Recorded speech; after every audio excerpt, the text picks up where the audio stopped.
Welcome to The Explainer. Okay, let's dive right in. We're about to challenge one of your most fundamental beliefs, the idea that you're a rational, logical person who sees the world as it really is. You know, science writer David McRaney puts it perfectly. He says we're constantly making up these little stories to explain why we do the things we do. But here's the kicker. What if those stories are, well, kind of fiction? What if they're just there to make us feel better about ourselves instead of showing us the real truth? I mean, we all like to think we're objective, right? But the truth, according to a whole bunch of research, is actually way more interesting.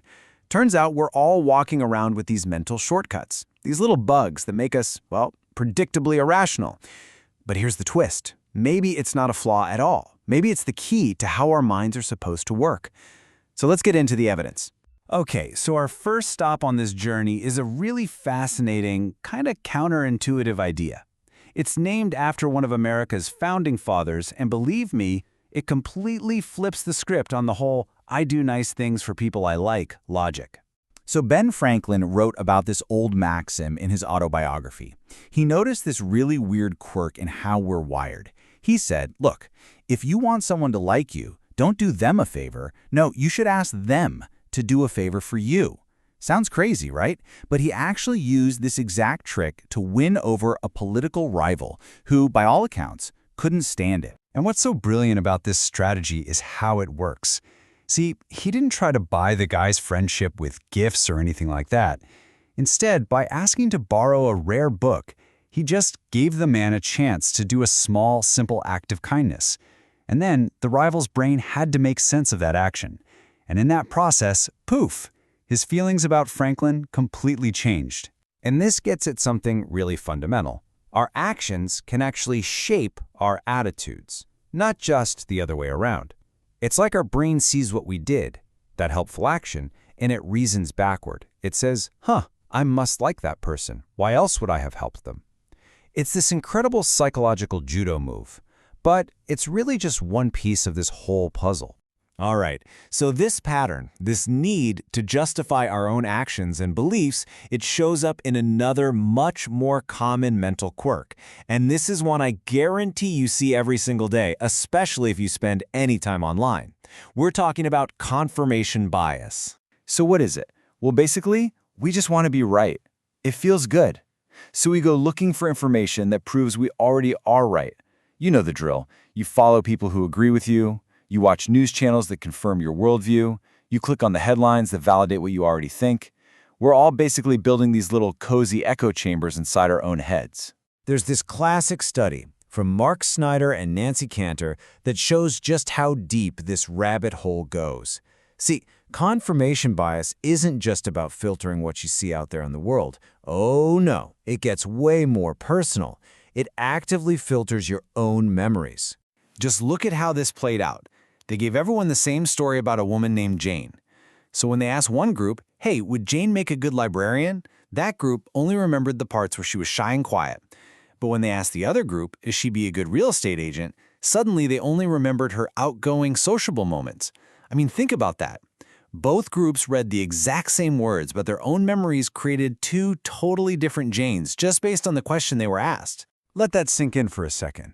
This bias is so powerful, it's not just about which articles you click on. It's an active, rewriting process. It literally changes your personal history to match the story you want to believe about yourself today. Okay, so we've seen that we do these pretty weird things, right? We start liking people we do favors for, we cherry pick our own memories. So the big question is, why? Let's take a look at the powerful psychological engine that's running the whole show. I mean, what's the connection here? What single powerful force could possibly explain all these seemingly random behaviors? And here's a hint. It's not some mistake in our logic. It's actually a core feature of how our minds keep everything, well, tidy and in order. And that answer is something called cognitive dissonance.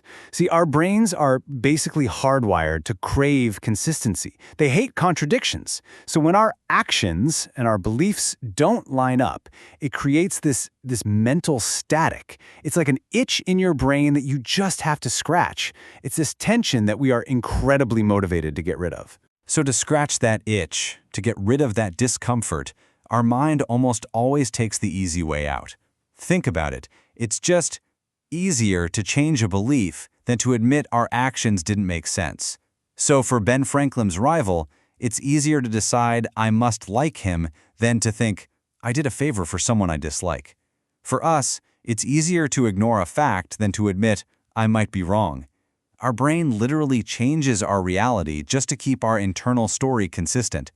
But again, what if this isn't a flaw? And this is where we get to the most surprising part of this entire explainer.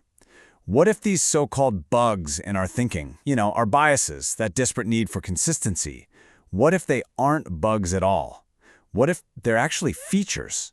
There's this really groundbreaking theory called the Interactionist Model, and it suggests that our brains didn't evolve to be these perfect, logical computers sitting alone in a room and finding objective truth. Nope, they evolved for a totally different reason, to help us survive and thrive together in social groups. And the whole theory really boils down to this one key idea. Our minds basically have two different modes.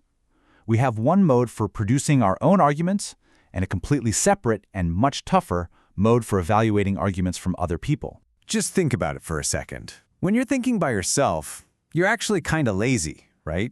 You find one or two reasons that support what you already believe, and you call it a day. That's confirmation bias doing its thing. But put you in a group debate, suddenly you're a razor-sharp, critical thinker, an expert at finding every single flaw in somebody else's logic. That is when our reasoning really shines. So this just reframes the entire picture. Our biases, these mental shortcuts, they aren't errors in a logical machine.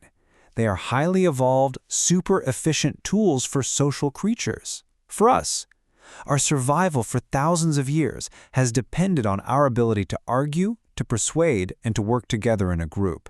So if your brain is built to argue, and not necessarily to be right, what does that change? It kind of changes everything, doesn't it? It suggests that the path to better thinking, to smarter conclusions, isn't about trying to fix our own biases all by ourselves. Maybe it's about engaging with other people. It's about putting our flawed arguments out there so a group can pick them apart and find the truth together. It's a really provocative thought to end on. Thanks for joining this explainer.